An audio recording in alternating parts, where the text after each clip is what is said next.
Let me bring the rest of the panel in on this discussion. Let me go now to Robert Ernenwein, former L.A. Deputy D.A. Robert, the idea of credibility obviously is going to be the operative question when it comes to the accusers in this case. What about these assertions uncovered by Barry Levine in the National Enquirer? Well, many of them may be deemed less probative than prejudicial.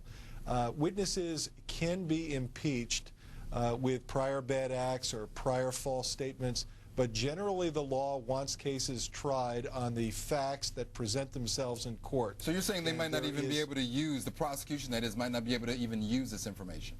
That's correct. I'm sure Mr. Garrigus will fight like hell to keep out any prior misstatements or prior bad acts of Mr. Jackson from being utilized by the prosecution. And I'm sure that that's true during the trial. I'm sure that that's true, Robert. Let me go to Eric Chase along that line. He has worked cases with Mark Garrigus. Eric, what's your take on this? Is the prosecution, will they be able to successfully use this kind of information, the kind of, if it is true, inconsistency about who fathered his kids? Can they use that?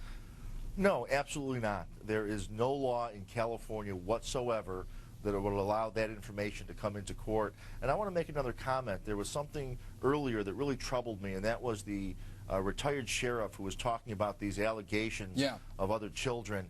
And that has no place in this case.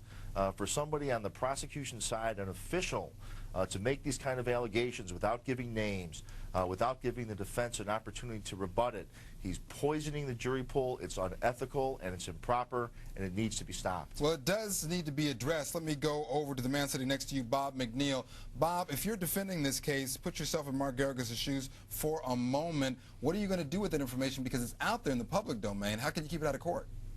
Well, I think the thing that Mark Garrigus does is he does exactly what he's doing now, going on to the shows, putting forth the image that he wants to put on the case, bringing out information he thinks is helpful for people to understand, stating his opinion of the case, and that way he's countering what the prosecution is doing. They haven't released any information yet, but there's certain people tangentially related to it that are making statements. I don't think that anything about Michael Jackson's relationship and how he conceived or didn't conceive the children that he has anything to do with his testimony. And that's certainly going to be the question. Let me get Robert Ernenwein in here. Let him get the last word in. Let him get the last word in on this subject.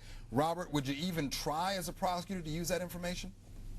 But you want to try to taint the jury as best you possibly can to believe that Michael Jackson is incredible, he's a liar, he's not to be someone trusted or believed. So any prior bad acts, any prior mistakes, but are they bad acts? That's the thing.